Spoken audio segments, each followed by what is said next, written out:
Ano ang pagpresyo ng paninda sa sari-sari store negosyo? If magsisimula ka pa lang mag-sari-sari store negosyo, mag-a-agree ka or sari-sari store owner ka, mag-a-agree ka talaga. Ang pagpepresyo is one of the vital thing na kailangan gawin sa tindahan.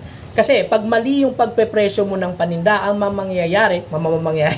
yung mangyayari is, of course, malulugi ka. Kailangan sakto yung pagpresyo mo. So, meron tayong pattern, no? So, pwedeng umagree kayo sa akin or hindi kayo agree. Comment naman kayo sa baba sa comment. And also, pakishare naman ng video para malaman ng mga nangangailangan. And favorites nyo na rin. And subscribe din kayo or follow kayo, no? So, paano ba malalaman? Ano ba yung meron tayong example dito? Ito, for example lang to, Hindi talaga ito presyo niya, no? Pero for example lang. Sabihin natin ito, meron tayong noodles dito. Hindi ako sponsor ng Lucky Me, pero kung gusto nyo, pwede na rin. Joke lang, pero totoo rin. Katulad ng pag-ibig mo, joke lang. So, meron tayong, for example, noodles. Yung pinakauna mong malaman sa pagpepresyo is, kailangan makuha mo muna kung magkano yung magiging tubo na ilalagay mo sa mga item. Kasi lahat ng mga item meron tayo sa tindahan, iba-iba po yung percentage or tubong nilalagay natin. Meron akong fina-follow na guidelines. Pwede nyo rin sundin, pwede din hindi. Depende na sa inyo, no? Pero sa amin kasi, meron kaming guidelines, For example, meron tayong mga loss leader items. Ito po yung mga items na hindi na masyadong malakas yung hindi masyadong malaki yung tubo na nilalagay, pero kasi sobrang mabilis yung turnover. Katulad ng bigas, so meaning, pwede kang ipasok sa 15% to 20%, no? Ano pa ba yung mga loss leader items? Parang bigas na lang yata, Yung susunod na item is, ito yung mga fast-moving items. Yung mabilis talaga yung transition ng pera. So, pwede nating ipasok sa 20% to 25%. And meron tayong mga items na rare items. Yung hindi naman masyadong mabilis yung movement, pero hindi kasi nakikita sa area all the time. And isa ka sa mga tindahan na nagbebenta nito.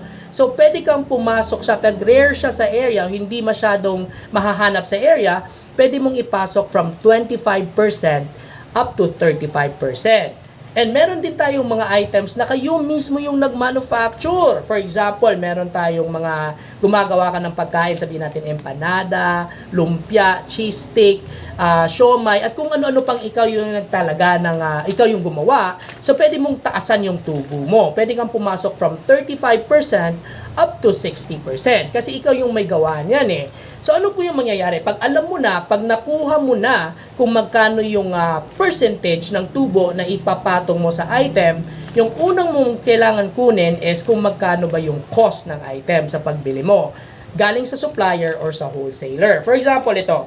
Sabihin natin yung noodles. For example lang, hindi niya presyo. Pero sabihin natin, 6 pesos yung bili mo nito sa supplier, diba? Yan yung cost ng item. Ang susunod mong itatalaga, sabihin natin meron kang 100 na pinamili nung time na yon ng binili mo to, 100 items, no? Iba-iba, sabihin natin noodles, delata, at kung ano-ano pa, shampoo, sabon. Ang gagawin mo is itatalaga mo yung expenses. For example, 100 pesos, 50 pesos papunta doon pagkuha ng item and 50 pesos pabalik. Yung gasolina mo or sabihin natin yung pamasahe mo. So, ano yung gagawin mo? Ang susunod mong kukunin is yung expenses. So, yung 100 is i-divide mo yan sa lahat ng items na binili mo on that day. Is divided by 100 din, so mangyayari is 1 peso per item yung expenses.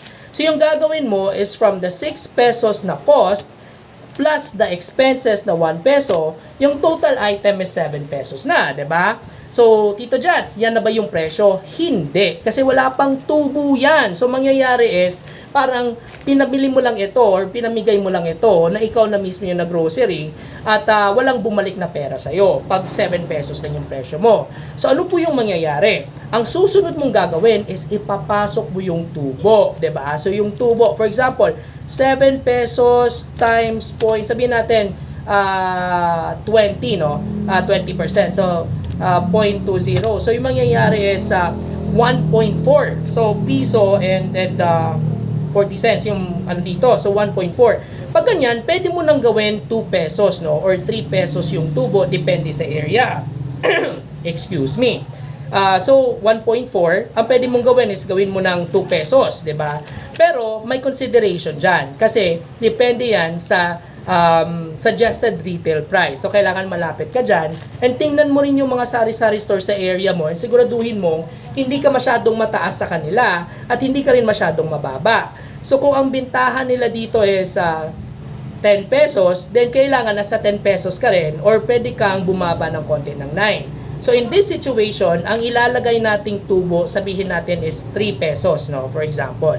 So yung mangyayari is from 6 pesos na cost plus yung piso na expenses plus yung 3 pesos na tubo is magkakaroon ka ang bentahan na nito sa tindahan mo is 10 pesos na. Okay? So pareha din sa ibang items na ibebenta mo. Ang nagkaiba lang doon is yung percentage na ilalagay mo sa tubo on top of the item. Okay? So, cost ng item, pag binili mo, sabihin mo 6 pesos. Expenses, sabihin natin 1 peso, 7 peso na. And yung 20% or 25% markup or tubo na magiging round off to 3 pesos. So, yung total amount ng bentahan nito is 10 pesos. May balik na 3 pesos sa'yo as tubo. Okay. So, na yun, ano po yung mangyayari? Ang magandang tip dito is, pag kumukuha ka ng item, mas magandang wala kang expenses. Zero expenses. So, kung meron kang nalalamang supplier na may free delivery na pwede magatid sa'yo, na hindi ka nagagastos ng gasolina or fare, mas mabuti. Kasi pwede kang maglaro sa pricing or pwedeng tumaas yung profit mo sa certain item na to. Okay? The more na zero yung expenses, the more na pwede mong presyohan o paglaruan ng presyo ng item, the more na magiging okay yung sales mo sa tindahan at yung profit mo. If you like my videos, paki-heart naman ng heart button or paki-like naman ng like button, paki-smash naman yan. I-share mo to sa mga friends mo, mag-open pa lang ng sari-sari store negosyo. I-favorites mo or i-favorites mo ito sa, sa video, favorites mo. And also, paki-comment sa baba if agree kayo or hindi kayo agree. Okay, I would love to hear from you. Once again, this is Tito Jats, your Sari Sari Store Explorer, and I hope you have a good day.